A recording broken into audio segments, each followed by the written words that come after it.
उर्दू खबर के मुअज़्ज़िज़ दोस्तों, चीन के 3 इलाके इस वक्त पाकिस्तान से ज्यादा बारिशों और सैलाब की जद में हैं। ये इलाके जनूब मगरिब में वाक़े हैं। इनके नाम चिंगडू, ग्वांगयुआन, गाज़े और तिब्बत है।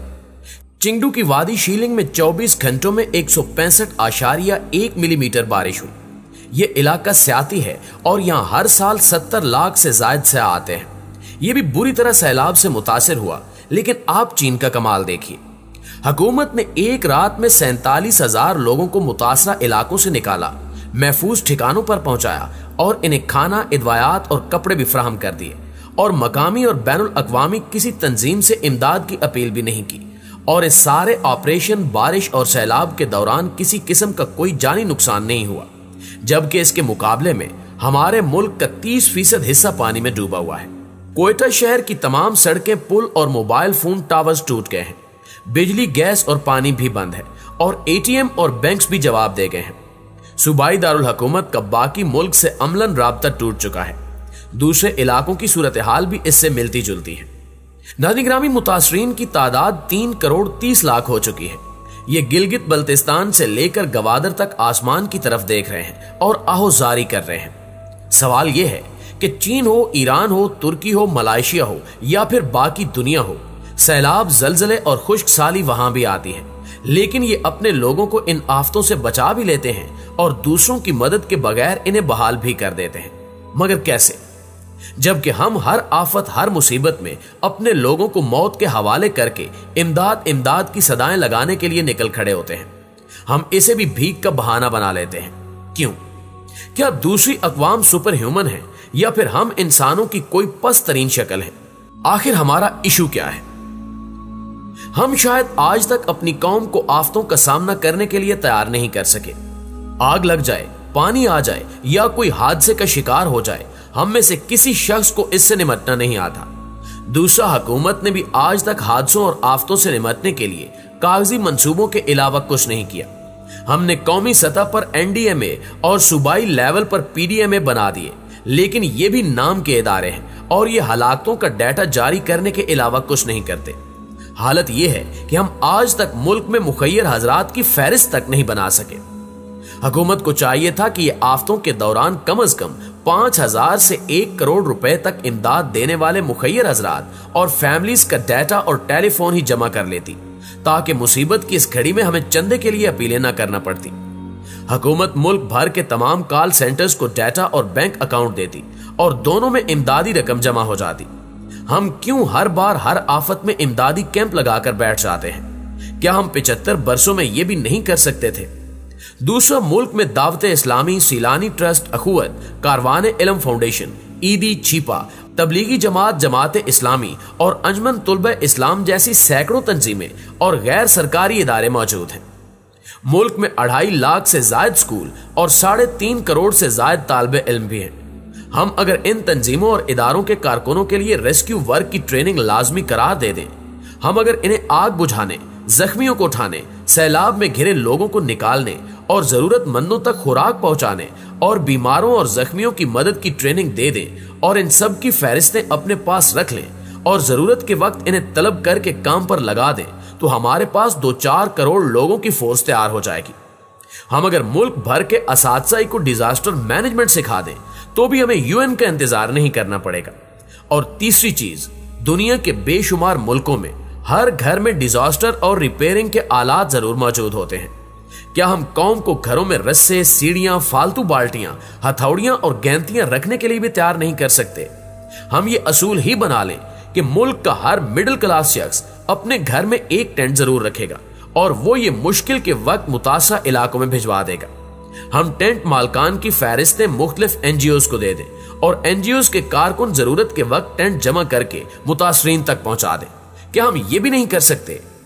पाकिस्तान में जनरल ज़ियाउल हक के दौर तक रजाकार और एनसीसी जैसे प्रोजेक्ट होते थे। जिलाई इंतजामिया हर शहर से रजाकार भर्ती करती थी।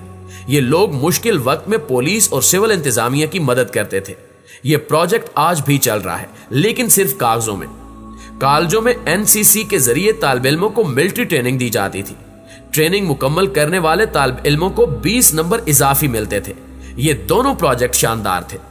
मुअज़्ज़िज़ दोस्तों, दुनिया में अमेरिका, स्विट्जरलैंड और इसराइल समेत 103 मुल्कों में मिलिट्री ट्रेनिंग और मिलिट्री सर्विसेज लाजमी होती हैं। रजाकार भी करोड़ों की तादाद में होते हैं। हम ये दोनों इदारे बहाल क्यों नहीं करते, और हम इसके साथ साथ एक्सीडेंट्स और डिजास्टर मैनेजमेंट की ट्रेनिंग क्यों शामिल नहीं करते? हुकूमत गाड़ियों में आग बुझाने के सिलेंडर, कंबल, टार्च, रात के वक्त चमकने वाली जैकेट्स और इजाफी खुराक लाजिम करार दे, लेकिन हमने आज तक ये भी नहीं किया। फ्लड मैनेजमेंट की बारी तो 1000 साल बाद में आएगी। क्या हम वाकई कौम कहलाने के हकदार हैं? नाज़रीन गिरामी, इस सैलाब के दौरान 3 खौफनाक हमाकतें नजर आ रही हैं। पहली हमाकत नकद इमदाद है।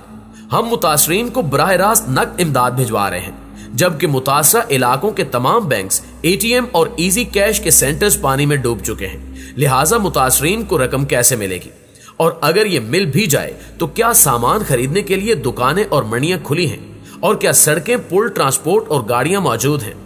दूसरा, हम मुतासरीन के सरों पर आटा, दालें, चावल, चीनी और घी की बोरियां फेंक रहे हैं।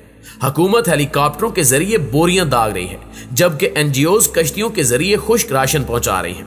लेकिन सवाल यह है कि लोग खुश्क राशन को पकाएंगे कैसे? मुतासरीन 5-5 फुट पानी में डूबे हुए हैं। क्या ये इस पानी में चूल्हे जला सकेंगे? खाना पकाने के लिए लकड़ियां, गैस या बिजली कहां से आएगी? और क्या फिर ये लोग खुश्क राशन खाएंगे? और तीसरा इशू, पूरे मुल्क में इस वक्त इमदादी कैंप लगे हुए हैं। ये कौन लोग हैं और ये रकम जमा करके कहां भिजवा रहे हैं? कोई नहीं जानता। हुकूमत भी इससे लाताल्लुक है। क्या हम इन हमाकतों से मुतासरीन की मदद कर सकेंगे? मेरी दरखास्त है कि हुकूमत फौरी तौर पर इन इदारों की फहरिस्त और अकाउंट जारी करे जिन्हें ये इमदादी कामों का अहल या जेन्युइन समझती है। यह बेशक फौज को जिम्मेदारी दे दे, लेकिन किसी एक को इस सूरत हाल को लीड करने दे। पैनिक ना करें। दूसरा, सैलाब में फंसे लोगों को खुश्क राशन ना दें। आप भुने हुए चने, भुने हुए चावलों, गुड़ और मेवा जात का मरुंडा बनाएं। आध किलो के वाटरप्रूफ पैकेट बनाएं और मुतासरीन में ये पैकेट तकसीम कर दें। मुतासरीन फौरी तौर पर इनसे अपनी भूख मिटा लेंगे। ये मरुंडा पंजाब, सिंध और KP में आम बनता है। आप बस इसमें थोड़ा सा कुकिंग ऑयल या घी भी डाल दें ताकि खुराक के तमाम अज्जा पूरे हो जाएं। मरुंडा मुकम्मल खुराक होगा। इससे हर उम्र के लोग खा सकेंगे और इसे पकाना भी नहीं पड़ेगा। सैलाब ज़दा इलाकों में जब पानी उतर जाए तो आप बेशक लोगों को खुश्क राशन पहुंचाना शुरू कर दें। और अब मेरी आवाम से भी दरखास्त है कि खुदा के लिए अगर हुकूमत में खुदा तरसी और अकल नहीं है तो आप ही कुछ अकल कर लें। आप ही 10-15 फैमिलियों के ग्रुप बनाकर लोगों को ट्रेनिंग देना शुरू कर दें। 10-10, 20-20 खानदानों की NGOs बनाकर लोगों की हालत बदलना शुरू कर दें। और मेहरबानी फरमाकर अपने घर ऊंची जगहों और किचन दूसरी और तीसरी मंजिल पर बनाया करें, और छत पर ममटी बनाकर बरसात के मौसम में इसमें पानी, खुराक, टेंट और ईंधन महफूज कर लिया करें, ताकि नागहानी सूरत हाल में आप और आपका खानदान कम से कम 2-4 दिन तो निकाल सके।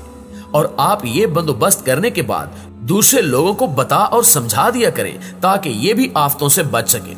ये मुल्क आखिर कब तक 22 करोड़ नालायकों का बोझ उठाएगा? हम सबको मिलकर काम करना पड़ेगा, लेकिन आगाज कौन करेगा? शायद हम बाकी जिंदगी भी ये काम अल्लाह ताला पर छोड़कर बैठे रहेंगे।